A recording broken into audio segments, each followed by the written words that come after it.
ఏంటండి జగన్మోహన్ రెడ్డి గారి మీద దేశద్రోహం కేసు పెట్టాలి అని ఆనమ్మ గారు మాట్లాడడం, అసలు ఇటు వెళ్తున్నది రావణ అంశం అన్నది. ఇప్పుడు వర్మ గారు, నేను అంటే రాజకీయ పరమైనటువంటి స్టేట్మెంట్స్ ఒక క్షణం పక్కన పెడితే, ఒక రాజకీయ నాయకురాలుగా కాకుండా జస్ట్ మనం ఒక్కసారి ఇవన్నీ ఇందాక మీ ఇంట్రొడక్టరీ రిమార్క్స్ చూసాను వర్మ గారు. నాకు అనిపించింది ప్రాబబ్లీ మీరు కొంచెం బుద్ధి పద్ధతిగా మెల్లిగా చెప్పారేమో అని అనిపించింది. సో నేను అంత మెల్లిగా అంత పద్ధతిగా చెప్పకపోయినా ఒక టీచర్గా, రాజకీయ నాయకురాలుగా కూడా కాదు, ఇప్పుడు మనం సొసైటీలో ఉంటున్నాం వర్మ గారు కదా. సో మనం సమాజంలో ఉన్నప్పుడు సమాజానికి సంబంధించి కొన్ని రూల్స్ అండ్ రెగ్యులేషన్స్, కొన్ని పరిమితులు, కొన్ని లిమిటేషన్స్ ఉంటాయి. సో ఎప్పుడూ కూడా మనం వాటిని, అంటే ఆ గీత అంటాను చూసారా, ఆ గీత ఎప్పుడు దాటకూడదు. మీకు గుర్తుంటే వర్మ గారు, ఈవెన్ బిఫోర్ ఎలక్షన్స్ కూడా మేము ప్రతిపక్షంలో ఉన్నప్పుడు కూడా చాలా సందర్భాల్లో మీ డిబేట్స్ లో ఉన్నప్పుడు కూడా పక్క పార్టీ నుంచి వచ్చినటువంటి వాళ్ళు కొంత ఏమంటారు అంటే అన్పార్లమెంటరీ లాంగ్వేజ్ యూజ్ చేసిన సందర్భాలు ఉన్నప్పుడు మీరు ఇమీడియట్ గా వాళ్ళని వారించేవారు. కానీ నేను ఎప్పుడు అన్పార్లమెంటరీ లాంగ్వేజ్ యూజ్ చేసేదాన్ని కాదు. ఎందుకంటే we have to understand that line Varma గారు. ఎవరైనా సరే, ఇప్పుడు ఎవరికైనా సరే వాళ్ళ డిసెంట్ తెలియజేసేటువంటి ఒక అధికారం ఉందండి, ఒక హక్కు ఉంది, అందులో ఏ డౌట్ లేదు. మీరు ఇందాక అన్నారు చూసారు, ఒక మాట మాట్లాడారు వర్మ గారు, ఏంటది భావ ప్రకటన స్వేచ్ఛ అన్నారు. ఎస్, రాజ్యాంగం మన అందరికీ అది కల్పిస్తుంది కదా అని చెప్పి మనం ఇష్టారీతిన నోటికి ఎంత వస్తే అంత మాట్లాడామనుకోండి, సమాజంలో మనం యాంటీ సోషల్ ఎలిమెంట్స్ గా మిగులుతాం. దాన్ని మీరు రాజద్రోహం అంటారా లేకపోతే ఇంకోటి అంటారా, కీప్ ఇట్ అపార్ట్. కానీ సమాజంలో యాంటీ సోషల్ ఎలిమెంట్స్ తెలుసుగా వర్మ గారు, ఇదివరకు ఏం చేసేవారు యాంటీ సోషల్ ఎలిమెంట్స్ ని? గ్రామ బహిష్కరణ లేకపోతే అలాంటివి చేసేవారు కదా. అలాంటివి మళ్ళీ వచ్చేటువంటి పరిస్థితి ఏమైనా తీసుకొస్తున్నారేమో అని అనిపించింది. సో ఇదంతా నేను రాజకీయ నాయకురాలుగా చెప్పట్లేదండి, ఒక నార్మల్ పర్సన్ గా జరుగుతున్నటువంటి సిచ్యువేషన్స్ ని మాత్రమే చెప్తున్నాను వర్మ గారు. Now coming to politics, definite గా ఒక పార్టీ అధికార ప్రతినిధిగా, అలానే మీరు నన్ను ఆహ్వానించింది కూడా తెలుగుదేశం పార్టీ అధికార ప్రతినిధిగా కాబట్టి, సో ఖచ్చితంగా నేను ఇవాళ రోజున రాజకీయపరమైనటువంటి అంశాలను కూడా మాట్లాడాల్సినటువంటి అవసరం ఉంది. మాకు పని పడలేదా వర్మ గారు వాళ్ళ మీద వీళ్ళ మీద ప్లాన్లు వేసుకుంటూ కూర్చోడానికి? ఇంకా మీ పైన మీద చూస్తున్నా ప్లాన్ ఏంటి, ఏం ప్లాన్ ఉంటుంది సార్? మాకేం ప్లాన్ సార్, మాకెందుకు సార్ ప్లాన్? మాకున్న పనులే చేస్తున్నాం చేయలేక. వాళ్ళు చేసినటువంటి విధ్వంసాన్ని వాళ్ళ రోజున దాన్ని మళ్ళీ రెక్టిఫై చేసి, దాన్ని ప్రాపర్ చేసి, ఎక్కడికక్కడ వ్యవస్థల్ని సరిచేసి, సంక్షేమం అభివృద్ధి అన్ని కరెక్ట్ గా ముందరికి తీసుకెళ్తూ, శాంతి భద్రతలు మెయింటైన్ చేస్తూ, వీళ్ళు చేసేటువంటి పిచ్చి పనులను మళ్ళీ మేము కౌంటర్ ఇచ్చేసుకుంటూ, వాళ్ళు ఎప్పటికప్పుడు ఏ రకంగా అయితే రాష్ట్రాన్ని మళ్ళీ తిరోగమనం దిశగా తీసుకెళ్దామని చెప్పి ట్రై చేస్తుంటే దాన్ని నల్లిఫై చేసుకుంటూ, మాకున్నటువంటి పనులే చాలా ఉన్నాయి వర్మ గారు. ఇంకా కూర్చొని అక్కడ అసలు ఎగ్జిస్టెన్స్ లేనటువంటి మనుషుల గురించి, ఎగ్జిస్టెన్స్ లేనటువంటి పార్టీల గురించి కూర్చొని మేము మళ్ళీ కూర్చుని ప్లాన్లు వేయాలి, స్ట్రాటజీలు వేయాలా? భలే చెప్తారు వర్మ గారు మీరు. అంత టైము మాకు లేదు, అంత అవసరమో మాకు లేదంటున్నాను సార్. నిజంగా ఒక మాట చెప్తాను వర్మ గారు, మా ప్రభుత్వం వచ్చి 2 సంవత్సరాలు దాటిపోయింది, అవునా? అవును. వెండటా పాలిటిక్స్ అంటే కక్ష రాజకీయాల్ని మేము ఏ రోజున చెయ్యలేదు, చెయ్యాలనేటువంటి ఉద్దేశంలో మేము లేవు. అలా గనక చేసేవాళ్ళమే అయితే ఇవాళ ఈ రకంగా పేట్రేగిపోయి మాట్లాడేటువంటి వాళ్ళు ఎవరు కూడా ప్రాబబ్లీ మాట్లాడగలిగేటువంటి వాళ్ళు కాదే వర్మ గారు. ఎందుకంటున్నా అంటే మా విధానం అది కాదు. ఇప్పుడు ఇక్కడ కూర్చున్నటువంటి కీర్తన గారు కావచ్చు, ఈవెన్ కృష్ణాంజనేయులు గారు కావచ్చు, చాలా సందర్భాల్లో నేను కృష్ణాంజనేయులు గారు చాలా ఐ థింక్ డిఫర్ అయినటువంటి సందర్భాలు, కొన్ని కోకొల్లలు మేము అపోజిషన్ లో ఉన్నప్పుడు. కానీ ఏ రోజున కూడా గీత దాటలేదు. నాకు తెలుసు ఆయన దాటలేదు, నేను దాటలేదు. We know our limitations, we hold our tongues and we know how to talk. కానీ ఇష్టారీతిన మాట్లాడుకుంటూ బయటకు వచ్చేసి దాన్ని భావ ప్రకటన స్వేచ్ఛ అనేయడం, లేకపోతే మాకు నోరుంది కదా మేము మాట్లాడేసాం, అయ్యో మమ్మల్ని వాళ్ళ రోజున మమ్మల్ని అరెస్ట్ చేస్తారండి ఎందుకంటే మేము మాట్లాడామనండి అంటే అది ఎంతవరకు కరెక్ట్ చెప్పండి వర్మ గారు? కాదు ఏంటి మీతో కాదు, ఇప్పుడు కొడాలి నాని గారు డైరెక్ట్ వీడియో పెడుతున్నారు, అది తెలుగుదేశం పార్టీతో రావడానికి సంబంధాలు ఉన్నాయని పెడతారు. సరేలేండి, ఇప్పుడు సార్ 2 సంవత్సరాలు ఎక్కడ కొడాలి నాని అనేటువంటి వ్యక్తి కనపడ్డాడు సార్ మీకు? ఆయనకి ఏదో ఆరోగ్యం బాగాలేదటండి సార్. వర్మ గారు మీ గుండెల మీద చేసుకొని చెప్పండి, మీరు వద్దు. ఆయన గుండెల్లో బాగోకే కదా రెస్ట్ తీసుకున్నారు, నా గుండెల మీద చేసుకోవడం ఏంటి? ఆయన మంచిగా కోలుకోవాలని చెప్పి మనం అందరం కోరుకుందాం వర్మ గారు. అబద్ధాలు చెప్పకుండా ఉంటే, పిచ్చి పనులు చేయకుండా ఉంటే, ప్రజల నుంచి తిట్టించుకోకుండా ఉంటే ఆరోగ్యంగా, సంతోషంగా, సుభిక్షంగా, ప్రాస్పరస్ గా ఉంటాడు. ఇంకొంతమంది ఆయువు కూడా పోసుకొని ఏం ఇబ్బంది లేదు. ఇప్పుడు ఏంటి జగన్మోహన్ రెడ్డి గారి మీద రాజద్రోహం కేసు పడుతుందా? ఆనం గారి మాటల వెనుక ఏంటి ఆంతర్యం? సార్ నేను ఇప్పుడు అక్కడ జగన్మోహన్ రెడ్డి గారో, లేకపోతే రావణో, లేకపోతే ఇంకోళ్ళో, లేకపోతే కొడాలనానో, లేదా రోజానో, ఇలా దేర్ ఇస్ నో డిఫరెన్సియేషన్ అండి. రేపు పొద్దున వర్మ గారు తప్పు మాట్లాడినా తప్పే, జ్యోత్స్న తప్పు మాట్లాడినా తప్పే, కీర్తన తప్పు మాట్లాడినా తప్పే, నో డౌట్ అబౌట్ దాట్. అందులో ఏ విధమైనటువంటి శశభిషలు లేవు, ఏ విధమైనటువంటి మేమే ఇక్కడ కూర్చొని ఇంకా పెద్ద, నేను ఇందాక చెప్పాను కదండి, అదో పెద్ద మేము పేపర్ పెన్ను తీసుకొని పెద్ద అక్కడ స్ట్రాటజీలు వేయాలి, మళ్ళీ కూర్చొని ఆ మనిషి గురించి మేము ఇక్కడ ఆలోచించాలి. ఏం మాట్లాడతారు వర్మ గారు? ఎందుకు చెప్పండి, వద్దు అలాంటి. ఒక నిమిషం వర్మ గారు, మీరు అసలు అలాంటి ఆలోచన ఏం పెట్టుకోవద్దండి. మేము మా పనులు మాకున్నాయి. And we are very clear in our సిద్ధాంతం ఏంటి అని అంటే, ప్రజలకి మంచి చేయాలనేటువంటి ఉద్దేశంతో ప్రజలు మాకు ఇవాళ రోజున అధికారాన్ని ఇచ్చారు.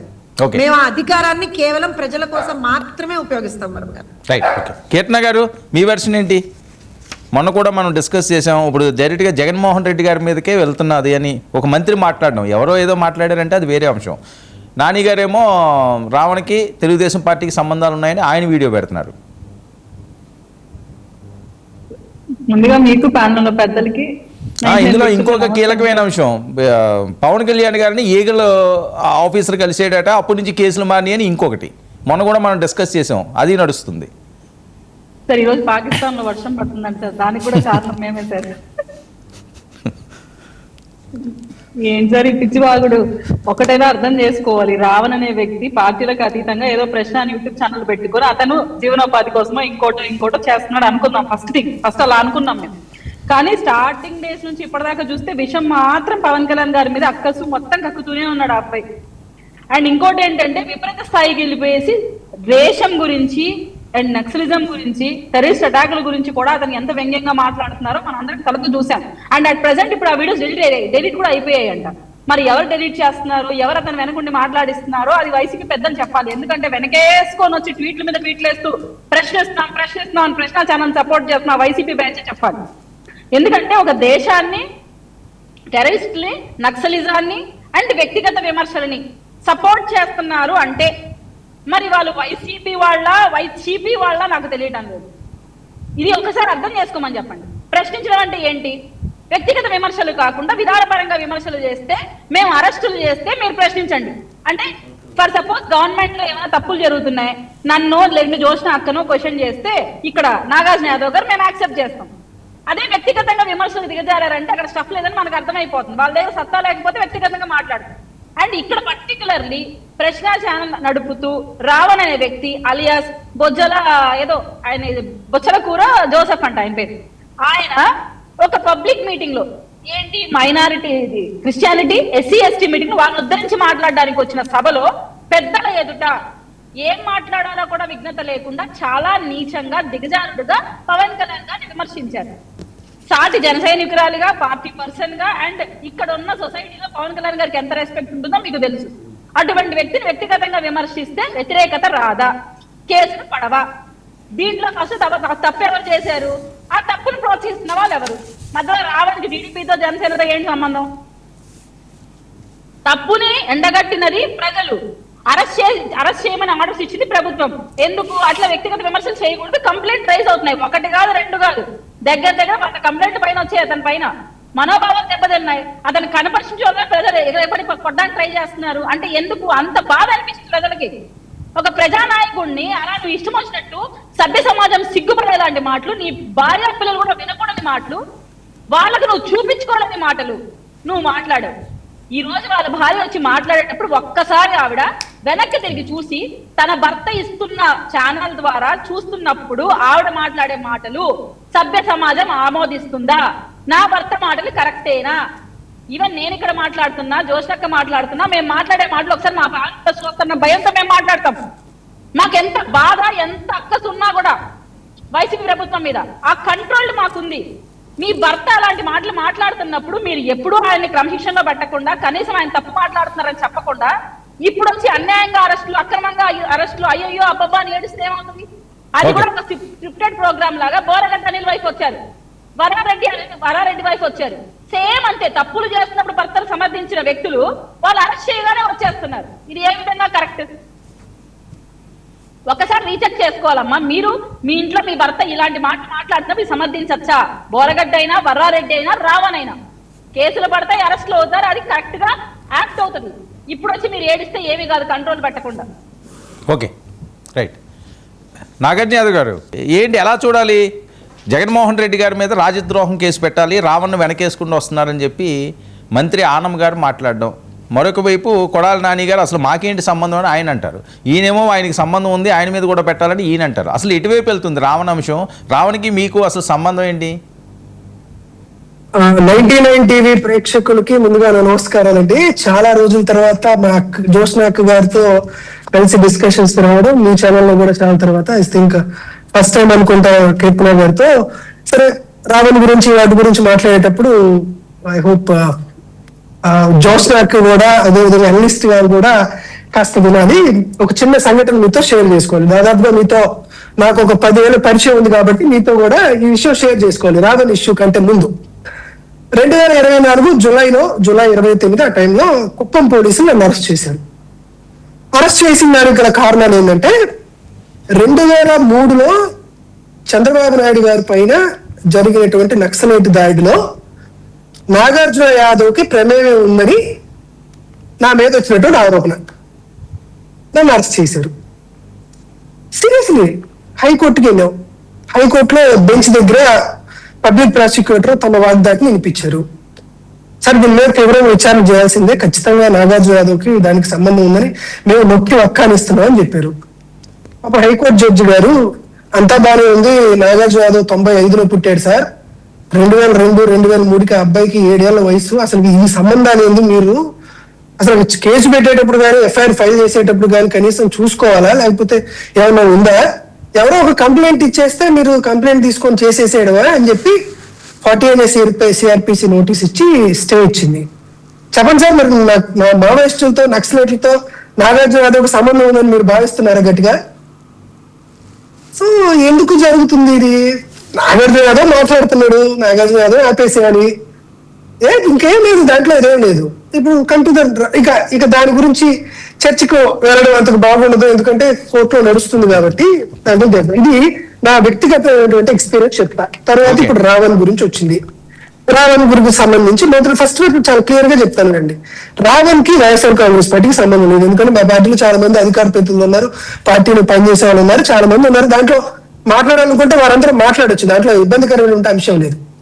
ఎందుకు వైఎస్ఆర్ కాంగ్రెస్ పార్టీ రావణ్ కి సంబంధించిన ఇష్యూలో వారి వైపు నిలబడింది కానీ ఒక్క రావణ్ అనే కాదు, ఈ విషయంలో కృష్ణాంజనేయులు గారి మీదకి వచ్చినా, లేకపోతే రేపొద్దున చంద్రబాబు నాయుడు గారికి పవన్ కళ్యాణ్ గారికి విభేదాలు వచ్చో, లేకపోతే మరొకరికి విభేదం వచ్చి పవన్ కళ్యాణ్ మీద ఇదే ఉపా చట్టం పెట్టినా కూడా వైఎస్ఆర్ కాంగ్రెస్ పార్టీ పవన్ కళ్యాణ్ పక్షాన్ని నిలబడుతుంది. ఎందుకంటే ఇది రాజ్యాంగం ఇచ్చినటువంటి హక్కు. ఎందుకు ఈ విషయం చెప్తున్నామంటే, రావణ్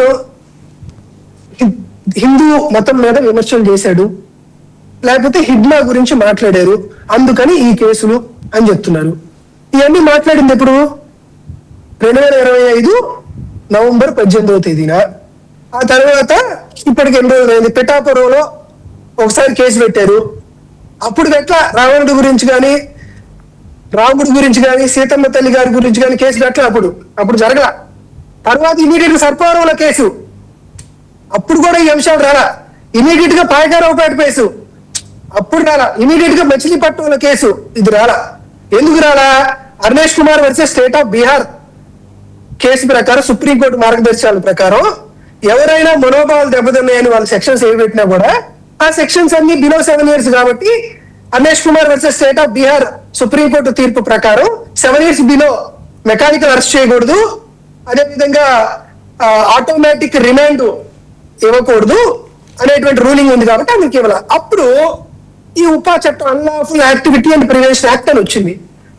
గన్నవరం డిఎస్పీ గారి చేత ఈ కేసు పెట్టించారు. దురదృష్టవశాత్తు అప్పుడు మా చిత్తూరు జిల్లా ఎస్పీ మణికంఠ ఐపీఎస్ గారికి తెలియదు, లేకపోతే నా మీద కూడా అదే కేసు పెట్టేవాళ్ళు, రిమాండ్ పంపించారు అన్నట్టు కొట్టడం. సరే, రిమాండ్ రిపోర్ట్ తీసుకొద్దాం. మళ్ళీ చాలా క్యాండిడేట్ నేను చెప్తూ ఉంటుంది, ఈ రిమాండ్ రిపోర్ట్ తర్వాత ఛార్జ్ షీట్ వేసేది ఆంధ్రప్రదేశ్ రాష్ట్ర పోలీసులు కాదు, నేషనల్ ఇన్వెస్టిగేషన్ ఏజెన్సీతో పాటు ఒక ఇండిపెండెంట్ సెంట్రల్ కమిషన్ ఒకటి ఏర్పాటు చేసి దాని ద్వారా ఎంక్వైరీ జరిగిన తర్వాత ఒక రిపోర్ట్ చేస్తారు. ఆంధ్రప్రదేశ్ పోలీసులు ఎవరు, ఈ డిఎస్పీ గారు చెప్పినటువంటి ఎస్పీ గారు అందరు రావాలి. అప్పుడే ఇంకా అయిపోయింది కదా, చాలా అయిపోయింది. సరే, ఈ రిమైండ్ రిపోర్ట్ ఉంది, కావాలంటే కృష్ణాంజనేయులు గారు బాగా రాజకీయ విశ్లేషకులు, సీనియర్ జర్నలిస్ట్ కాబట్టి సరిపోయింది. ఈ రిమైండ్ రిపోర్ట్ 20 పేజీల రిమైండ్ రిపోర్టు నేను కూడా చదివాను. గతంలో పాప సీనియర్ ఐపీఎస్ అధికారి ఏవి వెంకటేశ్వరరావు గారు కూడా దీని మీద కూడా మాట్లాడారు కాబట్టి నేను చెప్తా. దీంట్లో మోటివ్ ఆఫ్ రావణ్ ఏది ఇందులో చూపిలా, మీటింగ్ ఆఫ్ మైండ్స్ ఇందులో చూపించలా, గెయిన్ ఆఫ్ యాక్షన్ ఇందులో చూపించలా, ఏం చూపించలేదు కదా ఈ రిమైండ్ రిపోర్ట్ లో, ఏం కనపడట్లా. దాంతో పాటు ఇంకా మనం ఏవేదో చెప్తున్నాం, ఈ కేసులు, ఈ చట్టాలు ఇదని చెప్తున్నాం. నిజంగానే రావణ్ అనే అతను అభ్యంతరకరమైన వ్యాఖ్యలు చేశారు. ఎందుకు రావణ్ అనేటువంటి అతను అభ్యంతరకరమైన వ్యాఖ్యలు చేశారు? రామ్ మనోహర్ దాస్, రాయ్ మనోహర్ దాస్ ఎవరో ఉన్నారు, ఈయన ఇద్దరు చవటలు కలిసి ఒకరేమో ఒక మతాన్ని తిట్టడం, మరొక ఆయన ఇంకో మతాన్ని తిట్టడం, ఇద్దరు యూట్యూబ్ లో ఛానల్ పెట్టుకొని ఒక మతాన్ని ఒకరు తిట్టుకుంటూ ఒక పెద్ద న్యూసెన్స్ క్రియేట్ చేస్తుంటే ఆంధ్రప్రదేశ్ రాష్ట్రంలో కాదు ఉమ్మడి తెలుగు రాష్ట్రాల్లో మతాల మధ్య విషయం మేల్చుకుంటే ఖచ్చితంగా వాళ్ళిద్దరిని కంట్రోల్ చేసేటువంటి బాధ్యత ఇరు రాష్ట్ర ప్రభుత్వానికి ఉంది. కానీ మనకేం రాలా.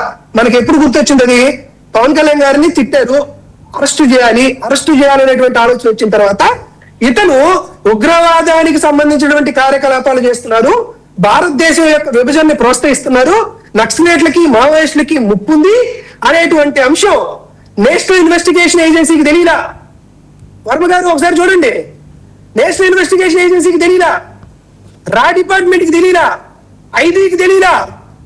ఆ రావణ్ అనేటువంటి యూట్యూబర్ అమీన్పూర్ లో ఉంటాడు. అమీన్పూర్ నుంచి 15 కిలోమీటర్ల దూరంలో మాదాపూర్ ఉంది. మాదాపూర్ లో national investigation agency regional office ఉంది. దాంట్లో వన్ ఆఫ్ ద డైరెక్టర్ ఉంటాడు. అతనికి సంబంధించిన అన్ని రకాల కార్యకలాపాలు, భారతదేశానికి సంబంధించిన అన్ని రకాల కార్యకలాపాలు అన్ని నుంచి జరుగుతాయి, ఎవరికీ తెలియదు. కానీ రావణ్ అటువంటి కార్యకలాపాలు చేస్తున్నాడని హిట్మాన్ చనిపోయినటువంటి దాదాపుగా 8 నెలలు 9 నెలలు ఆ వీడియో ప్లే అయిపోయిన తర్వాత ఎవరికి కనపడింది? In the facts of the case are the complaint is residing Gannavaram village and mandal. He is the director to the AP Roads Development Corporation and the Janasena Party president to the Gannavaram. He is habituated to watch the political speech, the public address meeting in social media platform.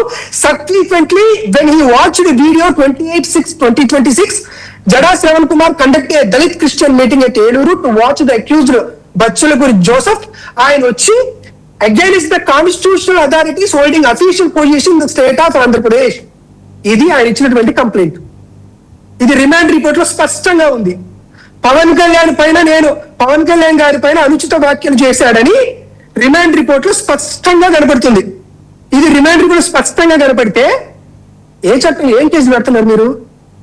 ఏం case పెడుతున్నారు? ఈ రోజు మీకు ప్రభుత్వం ఉంది కాబట్టి, మన ఈగోని సంతృప్తి పరచుకోవడం కాబట్టి, ఖచ్చితంగా రావనేటువంటి యూట్యూబర్ ని అరెస్ట్ చేయాలి కాబట్టి 100% ఏలూరు సభలో నాకు అర్థం కావట్లేదు సార్. వైఎస్ఆర్ కాంగ్రెస్ పార్టీ నాయకులు అమరావతి పోతుంటే పర్మిషన్స్ ఎవరు, తిరుపతిలో సభ పెట్టుకుంటుంటే పర్మిషన్లు ఎవరు, లేకపోతే విశాఖపట్నంలో పెడుతుంటే పర్మిషన్లు ఎవరు, అసలు మా ఇంట్లో మేము ఉంటుంటే కూడా పర్మిషన్ ఇవ్వట్లా. మొన్న ఏలూరులో అంత పెద్ద మీటింగ్ కి పర్మిషన్ ఎట్టి ఇచ్చారు సార్? ఓకే, రాష్ట్రాల మధ్య, మతాల మధ్య, కులాల మధ్య విభేదాలు సృష్టిస్తారని రా డిపార్ట్మెంట్ కి తెలియరా? ఏసీబీకి తెలియరా? సిఐడికి తెలియరా? ఇంటెలిజెన్స్ వాళ్ళకి తెలియరా? కానీ అక్కడ ఒక సభ జరిగింది. సభ జరిగిన తర్వాత ఆ రావణ్ అనేవాడు పవన్ కళ్యాణ్ గారిని తిడతారు. ఉద్దేశపూర్వకంగా పవన్ కళ్యాణ్ గారిని రావణ్ తిట్టడాన్ని వైఎస్ఆర్ కాంగ్రెస్ పార్టీ కూడా ఆహ్వానించట్లా. ఎందుకు ఆహ్వానించట్లేదంటే పవన్ కళ్యాణ్ గారు అదే విధంగా సంబోధించి జగన్మోహన్ రెడ్డి గారిని కూడా అట్లానే తిట్టారు కాబట్టి, వైఎస్ఆర్సీపీ నాయకులు అలానే పవన్ కళ్యాణ్ గారు తిప్పారు కాబట్టి, రావణ్ మాట్లాడినా పవన్ కళ్యాణ్ గారు మాట్లాడినా వాక్యం వైఎస్ఆర్ కాంగ్రెస్ పార్టీ పూర్తిగా ఖండిస్తుందల్లా ఏంటంటే, మీరు కొమ్మినేని గారిని అరెస్ట్ చేసినా, రేపొద్దున వర్మ గారిని అరెస్ట్ చేసినా, రేపొద్దున కృష్ణాంజనేయులు గారిని అరెస్ట్ చేసినా వైఎస్ఆర్ కాంగ్రెస్ పార్టీ ఆ విధంగానే స్పందించింది. వైఎస్ఆర్ కాంగ్రెస్ పార్టీ తరఫున ఆగించాలి. ఎందుకు చెప్తున్నానంటే, ఇక్కడ దాదాపుగా మీరు అక్కడ కూటమి ప్రభుత్వంలో కీలకంగా భావించేటువంటి మా సోదరిమణి కీర్తన గారు, మా అక్క జ్యోత్స్న గారు వాళ్ళిద్దరూ మాట్లాడుతున్నారు. నేను ఒక్కనే మాట్లాడాల్సింది కాబట్టి కాస్త ఆ టైం ఇవ్వాలి కాబట్టి క్లోజింగ్ చేస్తున్నాను. నేను కూడా ఏం చెప్తున్నానంటే, ఇప్పటికి కూడా నేను ఏం చెప్తున్నానంటే, పాపం ఈ కథ నుంచి బయటకు వచ్చేసేద్దాం. రావణ్ ముఖ్యమా, మరొకటి ముఖ్యమా అనేటువంటి దాంట్లో బయటేద్దాం. ఏం అవసరం లేదు. మీరు ఈ రోజు రావణ్ణి కేసు పెట్టి అరెస్ట్ చేశారు. మేము కూడా చాలా స్పష్టంగానే చెప్తున్నాం, ఇటువంటి కేసులు ఈ రోజుకి ఆంధ్రప్రదేశ్ రాష్ట్రంలో 1339 మంది సోషల్ మీడియా కార్యకర్తలు అరెస్ట్ చేశారు, రిమాండ్ కి పంపించారు. సమకాలీన భారతదేశ రాష్ట్ర రాజకీయ చరిత్రలో, స్వతంత్ర భారతదేశంలో ఏ రాష్ట్రంలోనైనా సరే, ఇప్పుడు కూడా మీరు ప్రభుత్వంలో ఉన్నారు కదా, ఏ రాష్ట్రంలోనైనా సరే సోషల్ మీడియా కార్యకర్తల్ని 1339 మందిని అరెస్ట్ చేసినటువంటి దాఖలాలు మీరేమన్నా ఉంటే చూపించండి. జగన్మోహన్ రెడ్డి గారి హయాంలో అరెస్టులు జరిగినాయి అన్నారు కదా. ఇదిగో జగన్మోహన్ రెడ్డి గారి హయాంలో 2019, 20 ఈ క్రైమ్ సంవత్సరంలో ఎంత జరిగింది, ఇప్పుడు జరిగింది, ఒక పవర్ పాయింట్ ప్రెజెంటేషన్ ఇచ్చేసేయండి, ఈజీగా ఉంటుంది. కాబట్టి చెప్తున్నా, కాబట్టి అక్క జోష్న గారు దీనికి సమాధానం చెప్తారని ఆశిస్తూ, ఈ చర్చా కార్యక్రమంలో బూతులు పద ప్రయోగాలు ఉండకూడదని నేను కూడా ఆశిస్తూ వాటి దృష్టికి వెళ్ళట్లేదు.